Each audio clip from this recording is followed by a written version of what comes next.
Good evening, everyone. I want to welcome you to the Queens Medical Center this evening. This is Queens Free Speaking of Health lecture series, and tonight's lecture is called Introduction to Wound Care and Hyperbarics. My name is Lisa Sakia. I'm from Corporate Communications, and on behalf of the Queens Health Systems, I welcome you all this evening. It is my pleasure first to introduce you. I'm going to introduce both of the doctors together. The first one is Dr. Michael Shin, if you could stand. Dr. Michael Shin is a Queens, yes, yay! Dr. Michael Shin is a Queens Emergency Department attending physician. He was born and raised in Oklahoma, where he attended college and medical school. He did his residency in emergency medicine in the New York Hospital Queens, where he was exposed to hyperbaric medicine and wound care. After finishing his training, he came to work here at Queens in the emergency department and now is with the Queens Wound Care Center. He is also an assistant clinical professor at the John A. Burns School of Medicine. That is Dr. Michael Shin. Also at this time, I'd like to introduce you to Dr. Rami Badawi. He is a specialist in cardiovascular medicine and interventional cardiology at the Queen's Heart Physician Practice. He was born in New York City. He grew up in Paris, France. After attending Trinity College in Cambridge, he went to Guy's, King's, and St. Thomas's School of Medicine in London.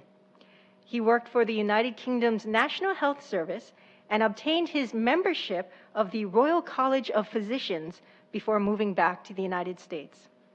He is a graduate of the Cardiovascular Disease and Interventional Cardiology Fellowship Program at the Ochsner Clinic in New Orleans, Louisiana, and he joined the Queen's Heart Physician Practice in 2011. That is Dr. Rami Badawi. And we're going to start with Dr. Michael Shin.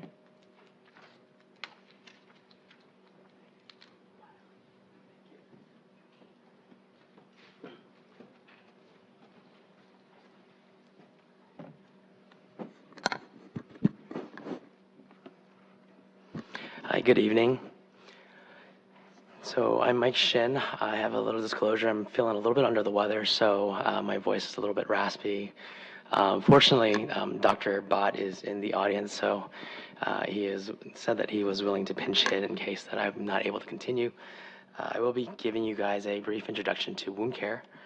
Wound care is a subject that is multidisciplinary, which means that there's a multitude of different topics and specialists that are involved, and as such, I'll be covering a lot of ground today. So if I'm going a little too fast, feel free to slow me down and let me know. But to start, I have no disclosures. So wound care is something that's been fundamental to medicine since its early beginnings, and despite this fact, we in medicine often get very little education in regards to wound care. I don't know if this is because we just don't have the epic battles that we once did, or if scars are just not as cool as they once were. But it's not to say that wounds still going forward is a big deal.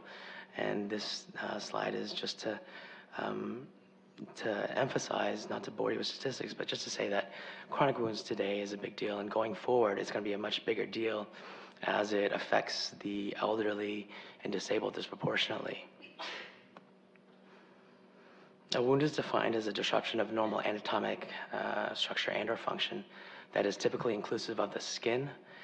They are divided based on chronicity, depth, and etiology, which means the underlying cause of the wounds. Your skin is divided into three parts. You have your epidermis and dermis, which is the top two layers.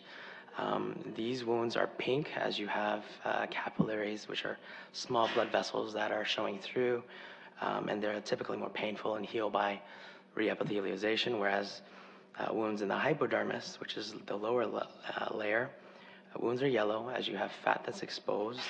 They're typically less painful, surprisingly, and heal by granulation and contraction. An acute ulcer is one that heals in an expected time frame. The cause is transient. They usually lack any significant impediment to healing, and the healing is sustained. Whereas a chronic wound is the opposite. It's slow to failed healing. You have multiple ongoing local and systemic impediments, and the wound will often recur if you don't address the underlying causes. This is kind of the meat of my talk, and this is kind of a watered-down skeleton by which me and Dr. Bott and we at the Wound Center have been able to identify 8 contributing factors to wound failure, or being able to enhance the healing by these factors. And we kind of go through all of these with every wound that we see. And in a lot of ways, what happens is that when you look at a wound, oftentimes it's very difficult to identify which contributing factor is preventing the healing. And what we often see is as we get older, you have a lot more things that can go wrong at the same time, especially as we get older. And something that, we're often taught about arterial wounds, venous wounds, pressure wounds. But something that we have found is that I find these names to be somewhat deceptive, in that it implies that the cause and the treatment is singular, where in fact, in practice, you find that you have 2 to 3 to 4 contributing factors that you must address kind of to get a critical mass before you get healing. And so, as I stated, we typically, every patient we see, as soon as we see them, we kind of go through all of these contributing factors. And if we, every 4 weeks or so, if we're not getting healing, then we just go right through all of these topics again and see where we can optimize or escalate the care.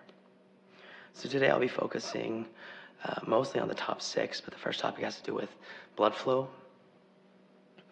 Blood flow is vital to cellular proliferation, intracellular processes, healing, and fighting off infection. And a failure to have any of these,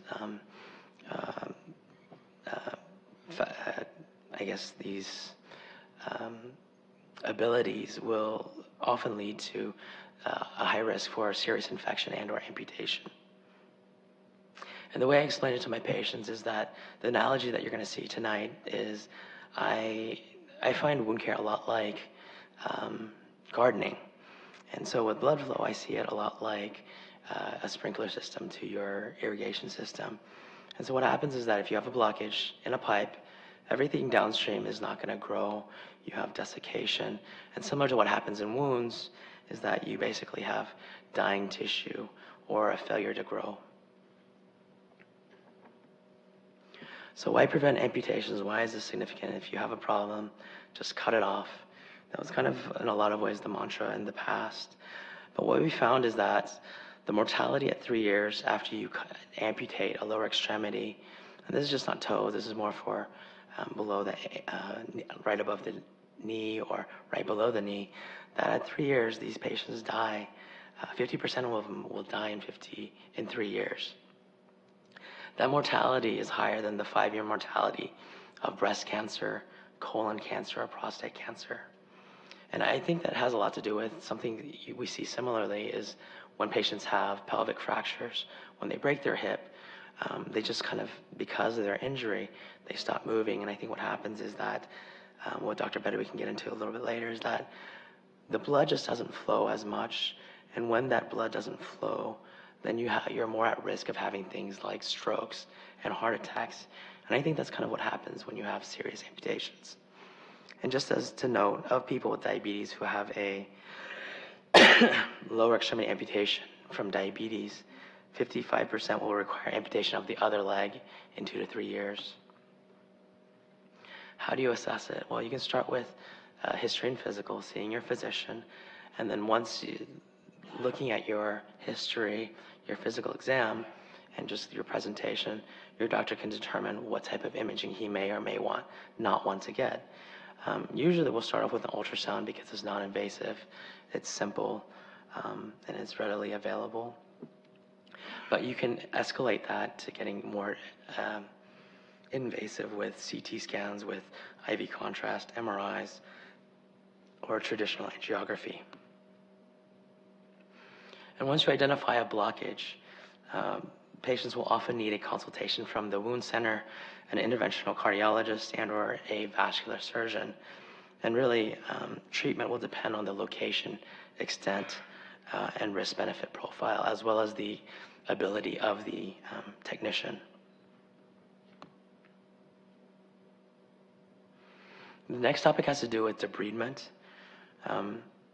This is a lot like when you kind of scrape wounds, and this is probably the grossest slide you'll see.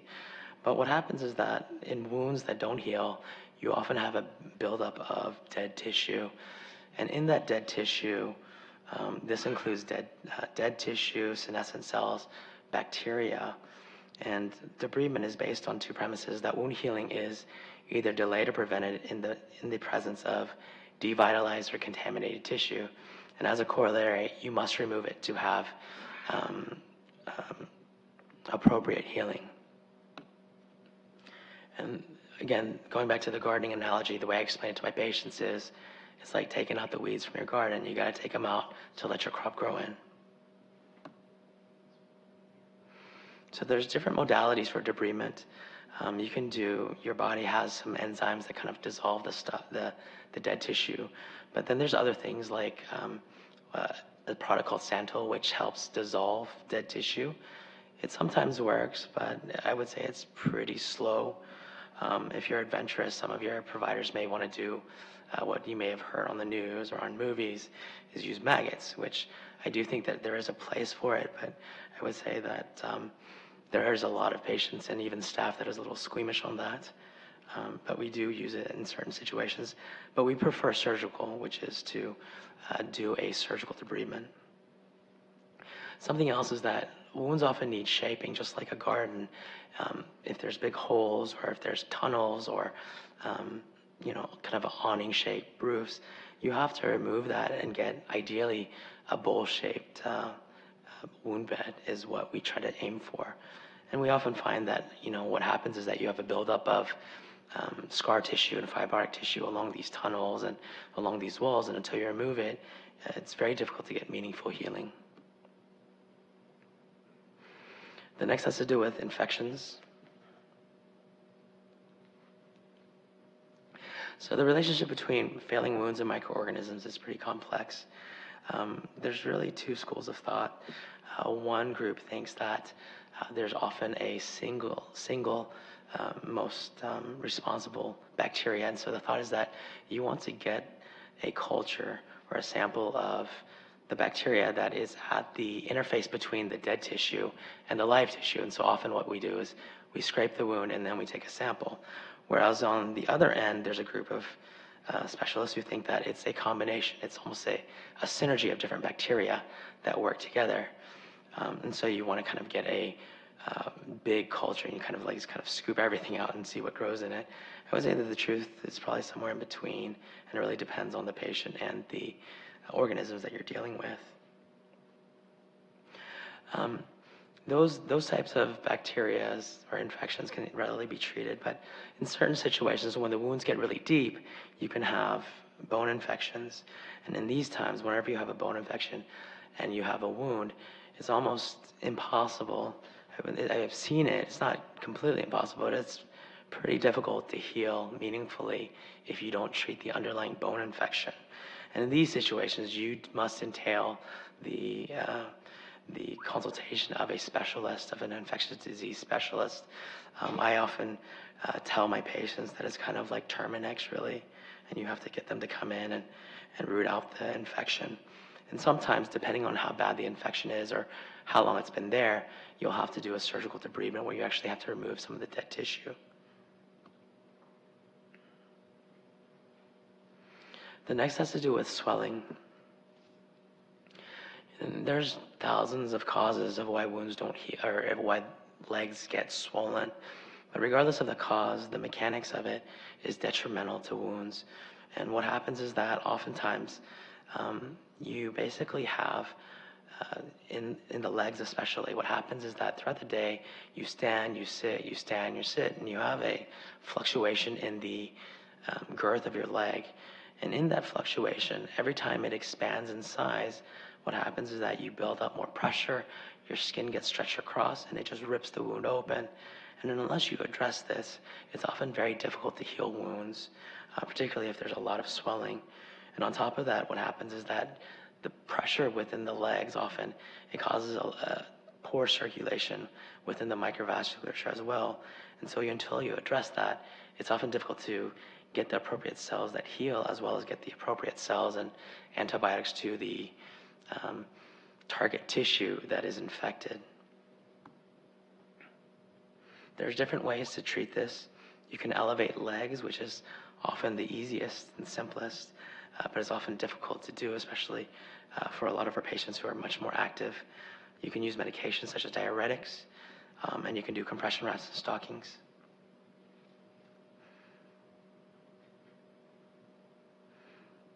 The next topic has to do with providing an environment favorable to healing.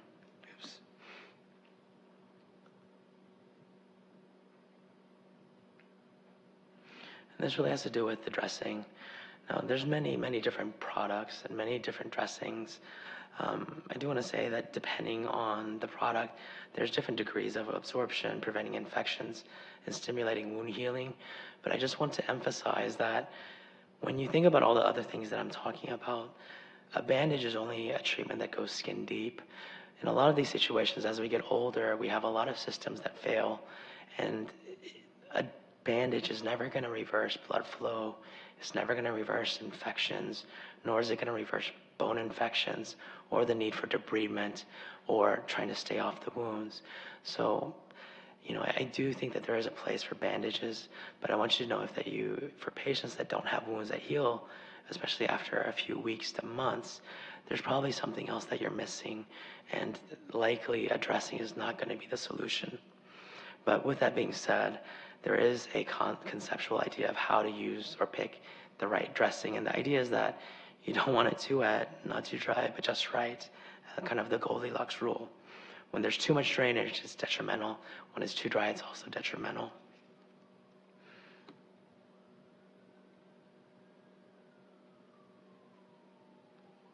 The next has to do with optimizing tissue growth. Something that is often overlooked is malnutrition in our patients, especially as we get older. Protein is a vital building block for our tissue whenever we're trying to heal. It's very prevalent in our hospitalized long-term care patients and our nursing home patients. In malnutrition, this often results in an inability to fight infections, produce vital organs, and eventually leads to breakdown of vital organs, including the skin. Heavily draining ulcers can lose up to 30 grams a day, which is equivalent to a 4-ounce steak. And so if you can imagine, some of our elderly patients are small, frail patients that if they're draining a lot, every day they're behind a 4-ounce steak. So this can be really detrimental, and you should look for it. You can pick up nutritional supplements. There's other supplements that's purely for protein, specially formulated for diabetics, heart failure patients, kidney failure patients. But also you can find it in your diet with dairy, cheese, tofu, meats, and nuts. But if you do have things like diabetes and kidney failure and things like that, you should always consult your primary care physician in regards to that.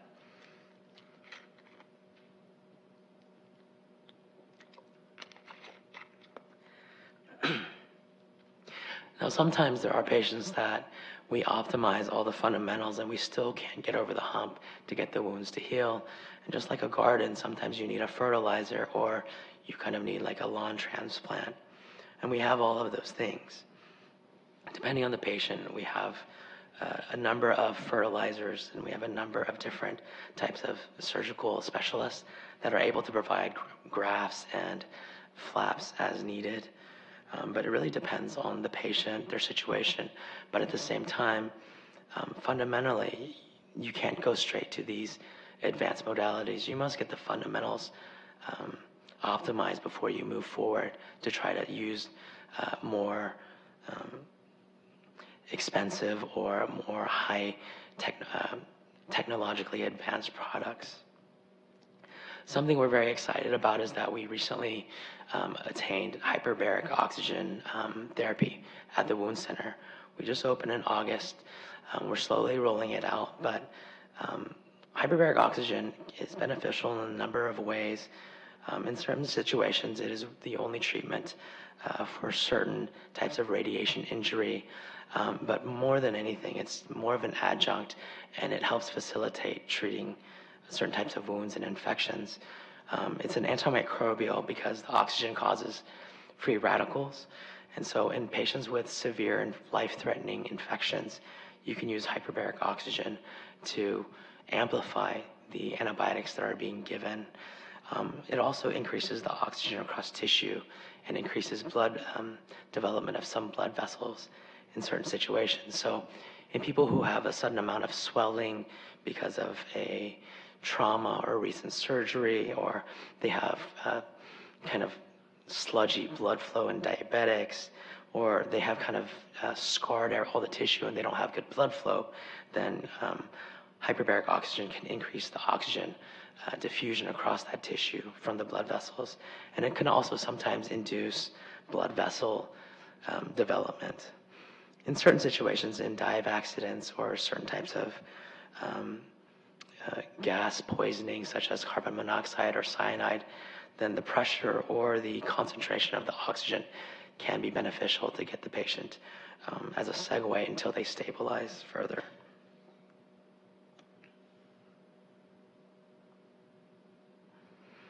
The next topic also has to do with the biomechanics, like the swelling. So offloading has to do with staying off of a wound.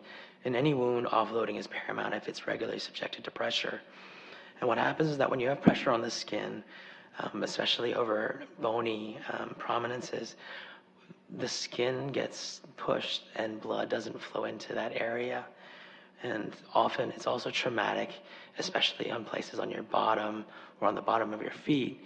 And the analogy that I give to my patients is it's a lot like walking on a garden.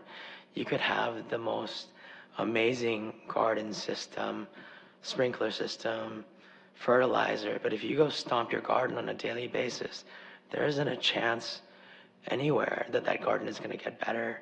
And so this is one of the most important and fundamental, critical aspects of wound healing when a wound is subjected to pressure, that we must get our patients to stay off of it. Now, pressure ulcers typically occur in the debilitated, paralyzed, and weak.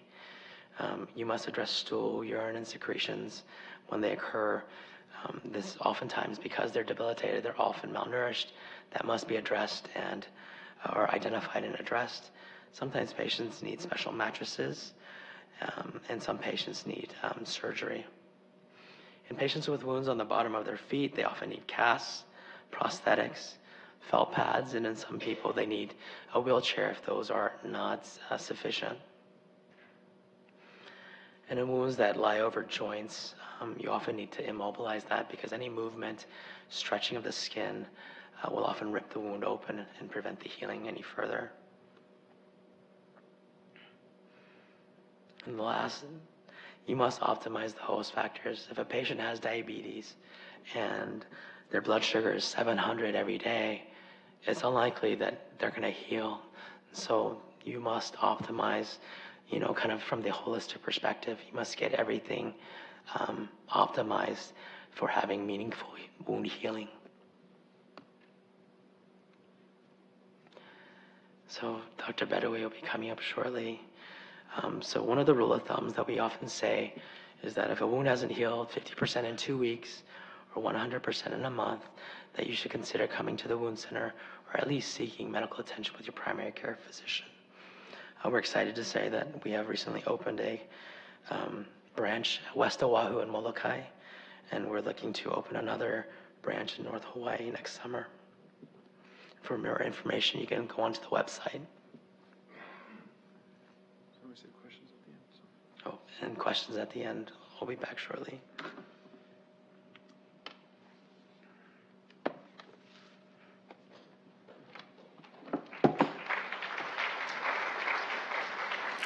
It's not going to fit. Oh, no. It's not going to fit. It's okay. Really? Yeah. We're good. I got enough energy.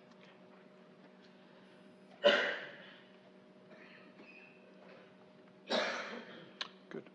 Can you hear me? Yep, good. All right. Let me stop that from going forward on its own. Okay. So this is my end of the talk, which I've given several times with Dr. Shin, and I'm specifically going to talk to you about vascular disease, which is only one of many aspects of wound healing. My only disclosure is that I'm an interventional cardiologist. So the outline of limb salvage, generally speaking, talk-wise, I always want to cover wound care, which Dr. Shinner has already covered, peripheral arterial disease, which he's alluded to, and I will go into a little bit more detail in, and then what is critical limb ischemia, what does it mean? And then I'll show you a few cases of limb salvage after, so you can kind of see how this applies to helping people recover from wounds.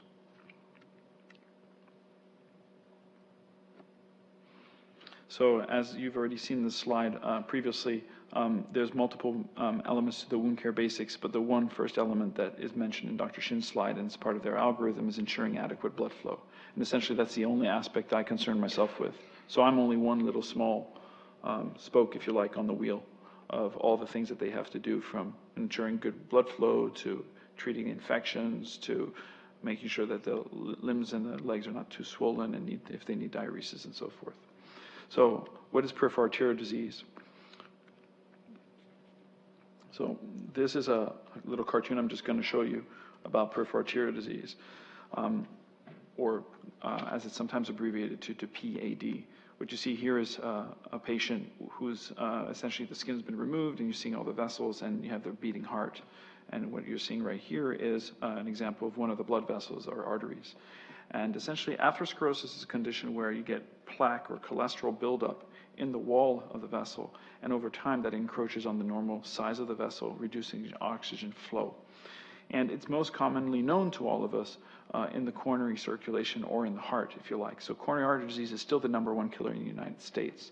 And this is a condition that I treat regularly. When you get enough accumulation of disease in the heart arteries, that's when you get heart attacks or angina or angina. Well, a similar condition, and is actually the same condition, occurs in the legs as well. And it's really the same process, just happening in a different distribution. And when it encroaches on blood flow to extremities, the muscle cells in those extremities don't get enough oxygen, and you can develop pain and cramping. But what can also happen is if you already had these underlying blockages in place beforehand, and you develop a wound, that wound will not heal because it requires a larger blood flow or blood supply to recover from the injury. And so patients may experience cold feet and legs, changes in skin, and as I said, sores that won't heal.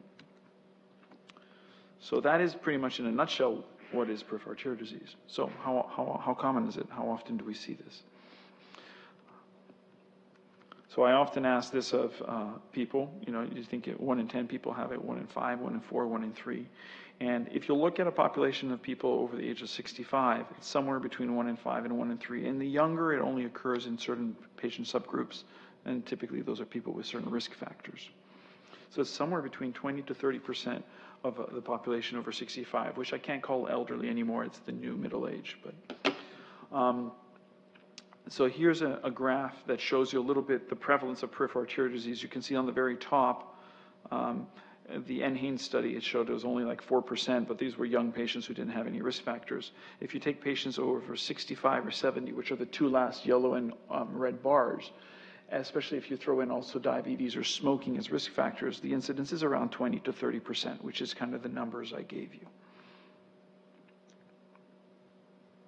So about 1 in 5 over 65 will have this condition. This is somewhere around 8 to 12 million Americans. So how do you know if you have it? Well, this pie chart is nice and simple because it shows you in yellow that about half people don't know they have it because it's silent. It's not very dissimilar if you think of high blood pressure or hypertension. A lot of us have high blood pressure, but you never know unless you check it. It's only 10 or 20 years down the line that people will start to notice that, they're suffering from the sequelae of hypertension, kidney disease, stroke, heart attack, etc. So this condition is similar. It's often silent, and it really only presents in a classic fashion in about 15 to 20% of patients, which is that little blue segment there. And those are people who typically would describe to you the inability to walk beyond a certain distance, because when they do, they start to get cramping. And if they take a break and pause and then resume walking, they can again walk that same distance until they hit another wall. Now, if you focus on the sliver of patients in the little red segment, these are the patients I'm actually going to be talking to today, because these are the patients you see in the wound care arena. These are patients who have critical limb ischemia. So that's the patients who have wounds that don't heal because of poor blood flow. So they really represent a very small segment of the disease process. So again, different presentations are, it's usually asymptomatic, or basically there's no symptoms. Some people get the classic claudication as I just described. A lot of people will sometimes have atypical leg pain. They'll say there's something, they get tired somehow or some way, but they won't really be able to give you a classic story. And then some patients will have critical limb ischemia with ischemic rest pain, non-healing wounds, or gangrene. There is also another entity, which is not really I'm going to spend any time on today, but there's an entity called acute limb ischemia. And what that is essentially you get a sudden blockage, complete blockage in the blood flow to a limb. The limb will go cold, pale, and you'll often experience pain initially, and then after that you'll lose all sensation. That's a medical emergency, and that is also a example of peripheral arterial disease. But it is kind of on the extreme. All right, so for peripheral arterial disease, if it's silent, how are you going to pick it up? Well, there's a number of different tests that you can do. First of all, one normally will target specific populations that are more at risk. So I've already mentioned that after a certain age it's more common, and that with smoking or diabetes, these are risk factors that predispose you to developing this cholesterol accumulation. The other risk factors are if you have atherosclerosis in another territory. So I told you about coronary artery disease.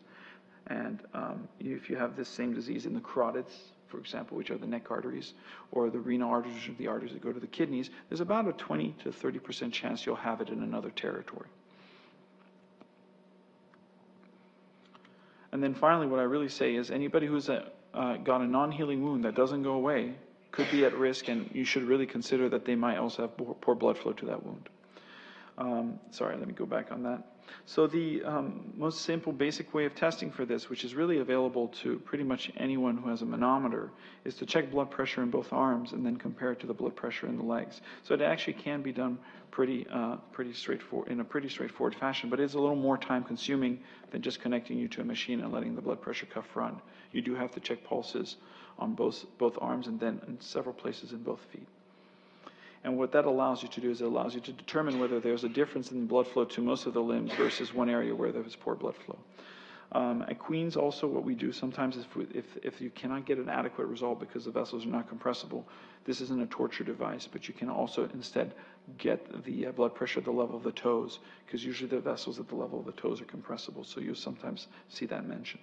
But so essentially, how can you identify whether you have peripheral arterial disease? You need to check blood pressure in both arms and in the legs, and then you also need a complete vascular exam. What that means is essentially evaluating the blood pressure in both arms, as well as evaluating pulses throughout the body, in the stomach, in the legs, in the feet, and in the hands.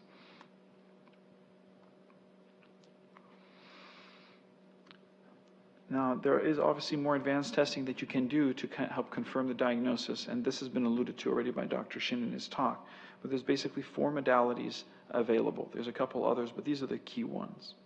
Duplex ultrasound, which is essentially harmless in the sense that all it is a probe that emits an ultrasound wave and then waits for it to come back and uses that to calculate whether the blood is traveling fast enough or whether it's impeded or impaired in the way it travels.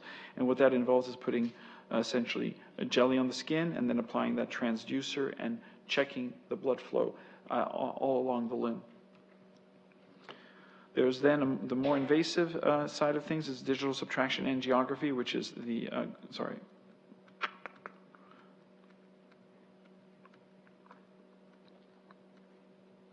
which is the gold standard. And that involves placing catheters typically either in the arm or the legs, advancing to the area you want to best interrogate, and then you fill the artery with a dye or a substance that basically helps you create a very high definition X-ray image. So it's a little more, it's the more invasive of the 3 modalities, but it's also got the highest definition, and it basically can give you information that the other modalities can only sort of give you a hint at. Otherwise, you have magnetic resonance angiography, which is essentially using a magnet to generate the images that you need. This is a good form of study because it doesn't involve injecting you with any dye. On the other hand, its resolution is maybe not comparable to CT scan, and it's not available, obviously, to people who have metal implants. And finally, there's computer tomography, or CT scan or CAT scan, which is essentially a sophisticated X-ray, and you typically sit on the table and you go through a little circle where the X-ray is running around you. This involves giving contrast dye, usually through an IV, and generates very good high-resolution pictures. It's not usually an option in patients who have renal impairment, though. Okay, so those are the modalities, the testing: blood pressure checks, examination, and then some slightly more advanced studies. Now, why should you worry if you have peripheral arterial disease? Who cares? Well, here is a graph that shows you the difference in survival, as shown on the y-axis of the curve here, against time over 5 years.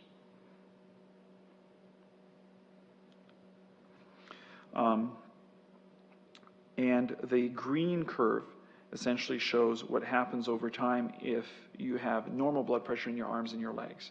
You may have events, but over a 5-year period, less than 10% of people will have some sort of cardiovascular event. That's typically a heart attack or a need for surgery to the heart or the artery supplying either the neck arteries or the legs. Then you have also asymptomatic peripheral arterial disease, which is usually basically your doctor has picked up that there is a blood pressure difference, and so you have a diagnosis of peripheral arterial disease, but you don't have symptoms, you didn't know you had it. Well, you then follow along this line, the red curve. So actually, even though you think you don't have a problem, over time, bad things are going to happen to you, much more frequently than if you didn't have this condition called peripheral arterial disease. And then finally, the blue curve is patients who have symptoms as well as you then identify them with a diagnosis. So clearly, if it's not silent in you, the disease progresses even faster.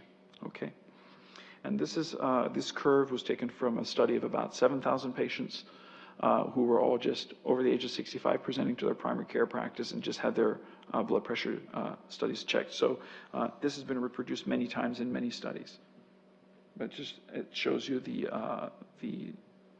power of just these most simple basic tests and the value of making the diagnosis. So, peripheral arterial disease, if it's silent, why should you worry? I think we've kind of answered that. But basically, in summary, you have an increased risk of heart attacks, and there is also an increased risk of strokes. And so this is why it's a population of patients we want to treat, just like, as I said before, people with high blood pressure. So now let's talk about people with critical limb ischemia, those with wounds. This is what the wound care center team used to look like. Dr. Shin doesn't like me using this picture, but there's literally used to be only 8 people working there. I have no idea how many people work there now, but it's multiple times that. And they've grown immensely in the last 3 years since I've known them. So when I talk about critical limb ischemia, what I like to emphasize to people is essentially it's the nexus or the Venn diagram point between non-healing wounds and peripheral arterial disease. So you have a patient with peripheral arterial disease, they develop a wound, and that wound doesn't go away. That population of patients is a critical limb ischemia population. Those are people with CLI or critical limb ischemia. Why do we care about these patients? Well, because we know that the outcomes for these patients are horrible. There's about a 50% chance that you'll either die from a heart attack or stroke or lose a limb in the next year. And the yellow part in the pie here, 45 or 50%, will be okay in 1 year. That is, they will manage to not lose the limb and not have another critical cardiovascular or cerebrovascular event. So it is basically, if you believe in premonition or foreshadowing, it's basically a marker. It's a sort of a warning that bad things can happen to you down the line. Now I want to talk a little bit about amputation. I think, as Dr. Shin already alluded to, amputation essentially is a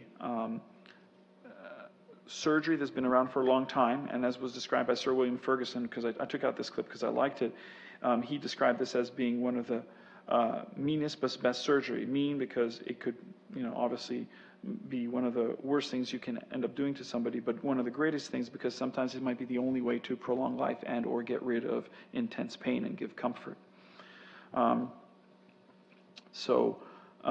However, when we study patients in this context, you find that nowadays there's a great move towards trying to limit amputation. And if you ask patients with amputations what their thoughts are, we know that these patients have a higher mortality and that they're more likely to have permanent disability once they lose a limb. So this is something that we usually try and stop and prevent, or at least try and defer to a later point by interventions. And we also know, based on studies, that this costs both the healthcare system and the society a lot more money once they lose their limb. All right. If you look at the temporal trends across the country, this is trends for amputation, where the darkest blue represents the areas with the highest amputation rates. Hawaii falls in the same line as the south and southeast belt of the United States. That means we have a lot of disease, but it also means that we have a tendency to, based on the amount of resources that we have a tendency to revert to amputation sooner. I'll skip that. So what is the solution to this? Again, I think the key is a multidisciplinary approach to care, which means you use a wound care center as your hub, and then you have them involve multiple specialists to take care of you. All right, so peripheral arterial disease and how do you treat it? Just generally, going back away from critical limb ischemia, just to talk to you about peripheral arterial disease, the treatment therapy and options are very similar to what you use for coronary artery disease generally. There are lifestyle changes that need to be applied. There's certain medications you can consider, and then there's certain interventions that you can also undertake. So lifestyle changes are the ones that are obvious to all of us probably at this point, but they involve healthy eating, weight loss, exercise, and abstention from tobacco use. The medical therapy is standard. It's usually at least a single antiplatelet agent such as aspirin, blood pressure lowering medicine if you have high blood pressure, cholesterol lowering medicine is almost always the case, and also if you have diabetes, aggressive diabetic management. And then the interventions come in multiple sort of flavors, but they're usually open vascular surgery procedures, and now increasingly what we call endovascular therapy. So they're procedures that are done with multiple small catheters, plastic tubes used to sort of engage the vessels and try and open things from within and being less invasive essentially. And then there's some hybrid approaches where you can use both of those modalities together. I took this from a paper from 2009, which was looking basically at a Medicare population. And what you can see is there is an increasing trend towards reduction in amputations and reduction in larger open surgeries and more endovascular or sort of microsurgery kind of procedures where you don't actually have to open the skin with scalpels, but you use, again, small catheters. So what do I mean by vascular surgery? I'll just show you a couple diagrams that depict examples. So this is an example of femoral popliteal bypass. Again, you have in yellow all the crud that is accumulated in the vessel, cholesterol-based plaque. And then what you do is you ask a surgeon to essentially create a new highway or a bypass around that area, which can either be a vein graft, which has better patency, or it can be sometimes a synthetic graft, which has slightly less good patency than a venous graft. And this can be done at different levels. So on the far left, you have the aorta, which is the main artery in the middle of the tummy, and you can use that to bypass both legs. But equally, if you look further down, you can also apply that, as I've shown you in the previous diagram, for the femoral popliteal area. Or in the far right on the screen, you can sometimes actually just open up the vessel and carve out or scoop out a lot of the disease and then close it back. That's called an endarterectomy. It's also commonly performed in the carotid or neck arteries to the brain. Then you have endovascular therapy. So what I meant by that is placing balloons and or stents from within to basically reline and buttress or reopen and keep open and brace open the vessel. And you can use stents, which are essentially these metal cylinders that are mesh-like. They're made of fine wires that once you basically spring this open with a balloon, it doesn't collapse again. Or sometimes we actually have other technologies as well where you can avoid putting in an implant. And that just gives you a sense of dimensions. These are actually the top one and the bottom one. These are kind of on the smaller end of stents. They tend to be stents which would be for the coronaries. The stents in the legs tend to be a little bit bigger based on the finger, but they're still pretty small. They're still in the order of about 5 millimeters, 6 millimeters, and so forth. These are about 2 to 3 millimeters. So a typical endovascular procedure may involve putting a catheter in this patient's right leg and then coming up and over to do a balloon. And I think you saw a cartoon of this already in Dr. Shin's presentation, but if you imagine the blockage right there, and you advance your equipment up and over, and you get to where you want, and then you can deploy the stent in this fashion, and it stays buttressed open.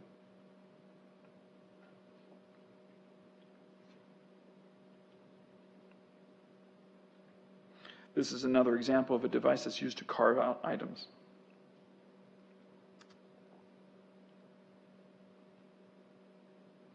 And this depicts, again, another approach where essentially here you're essentially carving out some of the stuff that was blocking the area. It's called atherectomy, instead of just trying to push it aside. And you can use all these modalities or therapies in conjunction with each other.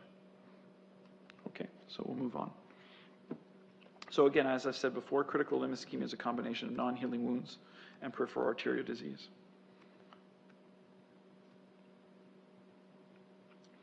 And what I'm going to do is show you a few cases. So this is a case of a 90-year-old lady who was still very active and working in the community when I first met her. This case I did 4 years ago, I believe. She had had 6 months of a wound that wasn't healing.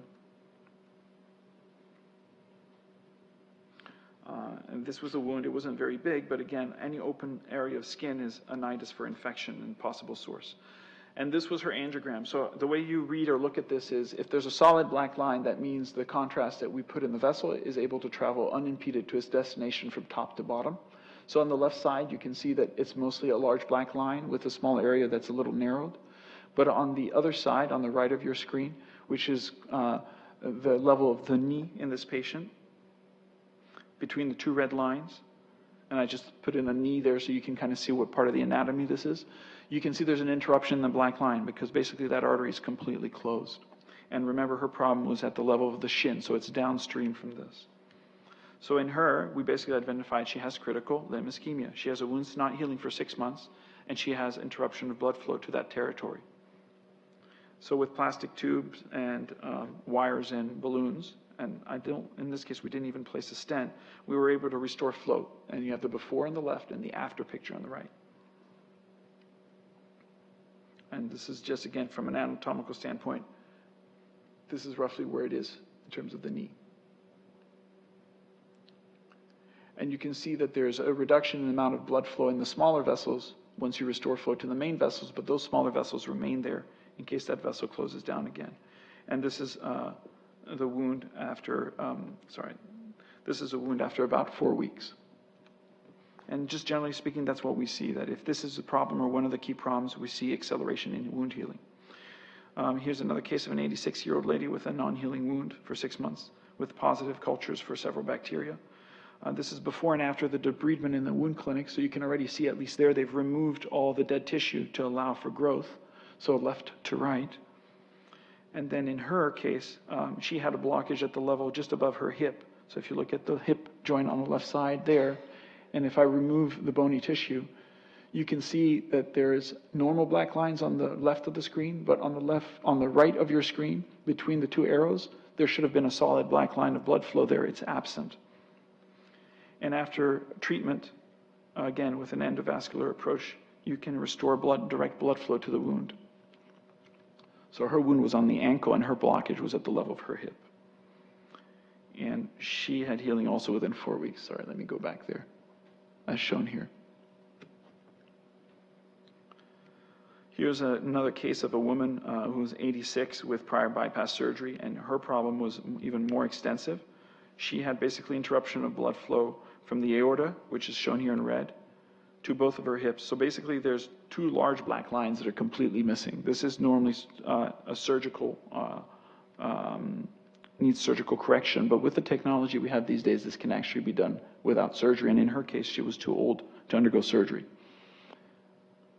So this is after placement of stents on both sides. Sorry, let me go back one.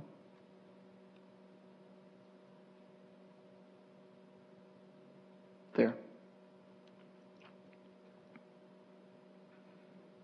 Okay. In her case, I guess I didn't have a picture of her wound. So she had a wound on her shin that resolved. And I'll show you one more case. This is a much more advanced case of a patient who had basically lost almost all the tissue in their shin area. And there was such an extensive amount of disease that her problem was at the level of the knee as well, that she was not amenable with bypass because there's basically nowhere to even bury your bypass graft. And the interruptions between the top red line and the other three red lines, which represent the normal vessels as they should grow. And here again, you basically have a depiction of tit for tat, area to area, a restoration of blood flow. And here this was done basically with the same technology we essentially used to try and reopen arteries in the heart. And she took about a month and a half to 2 months to heal. So there was initially growth of skin, but then after there was also a plastic skin graft performed. So this doesn't happen overnight with this extensive kind of disease. But again, this involves, is how we involve multiple specialties. And here what they did is they took a graft from the thigh on one side, and then they used the skin and grafted it over her shin. All right, so these are just a few cases, and I can take questions after.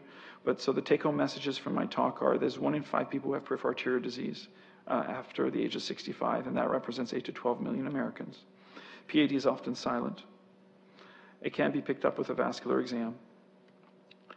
Patients with PAD are likelier to die from a heart attack, and they're likelier to die from a stroke. So it's a condition you want to identify. Critical limb ischemia is when wounds do not heal. 50% of patients with critical limb ischemia will die or lose a limb in the next year. So you really need to take care of these patients. And restoring blood flow to the limb can aid wound healing and salvage limbs. Thank you. Thank you, Dr. Badawi. At this time, we'd like to have Dr. Badawi join Dr. Shin at the panel table. And if you guys have any questions to ask the doctors, please raise your hand and we'll come by with a microphone.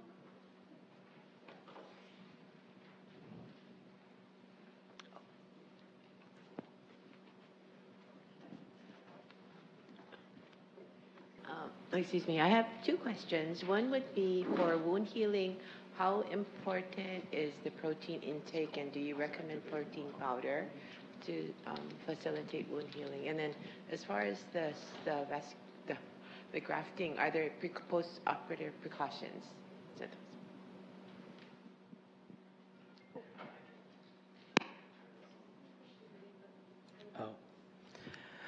So the first question has to do with protein supplements, is that correct? So the first thing I would start with is that I would say just in your regular diet, there's meats, proteins in dairy, cheese, yogurt, as well as nuts, tofu, and you can increase your protein in that sense, but also be, smart about your choices and healthy about the choices that you get. I mean, don't get like a big steak every night, although some people might need it. There's other protein supplements like this in Ensure, for example, or Juven. And then you can go to GNC and they have something called Isopure, which is just pure protein powder. But, again, when you start to get into a lot of supplements, then there are certain things that you have to take into consideration if you have other comorbidities. And for your second question, and that was in regards to grafts, what are the... So in the patients that require grafts, for the same things that we talked about earlier, you have to have the fundamentals optimized. I mean, if you throw a graft on someone who doesn't have good blood flow, or there's an ongoing infection, or they're having a lot of movement, or they're sitting on that, graft, then it's going to fail. And so basically what you're saying is that you have optimized everything, and now you're kind of transplanting some skin over to that side, or rotating some tissue, and hoping that it will finally close that deficit down. And so I would say it's similar to just the fundamentals of wound care, really. Okay, I'm sorry, Dr. Badawi had to take a call regarding a heart condition, so we let him go on that one. Is there anyone else with questions? Maybe you are experiencing, wound issues as well. You wanted to ask something about it. It might enlighten others. Hello. I'd like to ask, I read about the hyperbaric treatments, and I read they're good for stroke victims to try for them to recover their speech and if they're paralyzed on the left side. Would that be offered here at Queens for stroke victims, or even for the PAD type of therapy for them? So at this time, hyperbarics can treat a number of things, but in regards to, for example, people thought about heart attacks and for strokes that you could have benefit, but the data is actually very weak on that, and from the studies that have been done, there hasn't been shown significant evidence.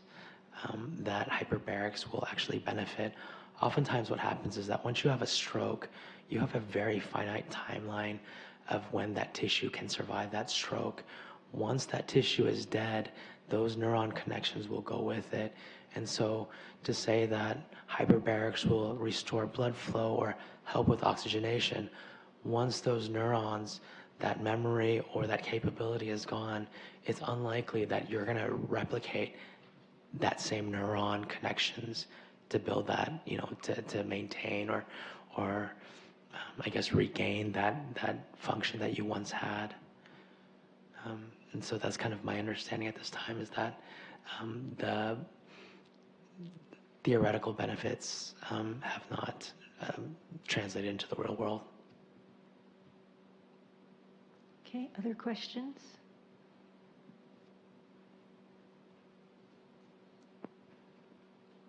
As far as stents go, how often do you have to replace them? Can you hear me okay? Can you hear me now? Okay. So stents aren't replaced. Once they're placed, they're there for good, and they're medical-based. They're a metal-based implant. That said, we've started putting bioresorbable stents in the coronaries, in the heart arteries, and I think we will eventually see that technology in the legs too. So what I'm saying now may not be true in the future.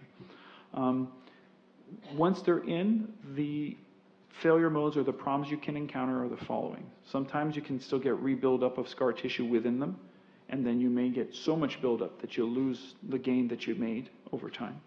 There's also a chance of fracturing on occasions, especially if you put long segments or over certain areas, particularly joints. So those are kind of the two main issues with stents.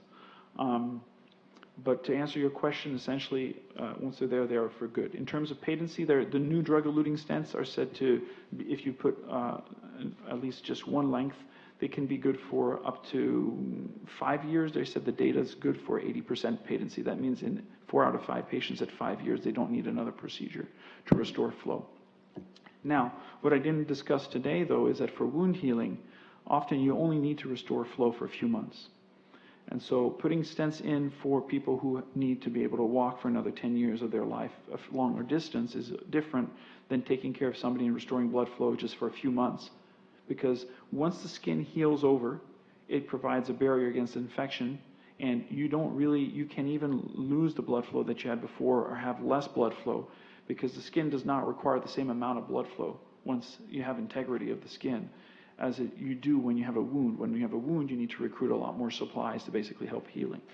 So what I often do is I often don't even place stents in patients who need restoration of flow for limb wound healing. I often use balloons or devices to scoop out the crud, like atherectomy, or these days we also have drug-coated balloons where you can also use the balloon but then also leave some coating behind that's going to stop re-narrowing. So there's a lot of increasing technological options, and as I've said, maybe eventually we'll also have stents that dissolve over time. Thank you. There's another question in the front there. In the newspaper, I see ads where some doctors or clinics, they advertise devices such as a use of laser or other, I guess, means to improve circulation and address different health conditions. What's your thoughts on those? So it kind of depends what you're talking about, because there is arterial disease, which is blood disease of the blood vessels that are leaving the heart, traveling to all the end organs, the arms, the legs, etc. But there's also venous disease, which is affects the vessels that are returning blood to the heart.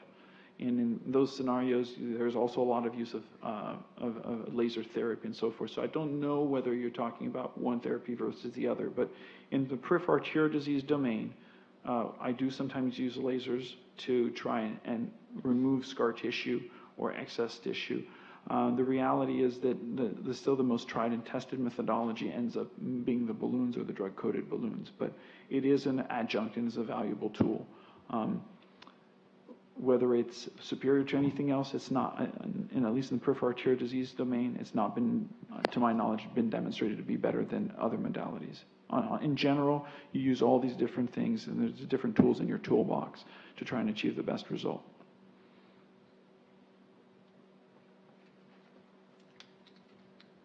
Okay, that's all the time we have. Let's give a round of applause for Dr. Badawi and Dr. Michael Shin for sharing their knowledge this evening. Thank you so much. I also want to say mahalo, and we give a warm applause for our volunteers this evening, Hannah and James in the back there from Mid-Pacific Institute, Go Owls, 10th graders there who are spending their Wednesdays helping us this evening. They'll probably be our primary care physicians in the future, hopefully. Our next, speaking of health, we don't have one in December because of the holidays when everyone's indulging in shopping and eating, but what we do have is in January, we're going to make it about nutrition when everyone's feeling a little guilty about what's happened in December. And we don't have the nutritionist yet, but once we do, we're going to put it online. If you want to sign up, you can give your email address and then we can send it to you. You'll be on our Speaking of Health email list and you'll know whenever the next lecture is coming up. Don't forget to get your tickets validated outside with Erin. Drive safely, and thank you for coming this evening. Have a good night.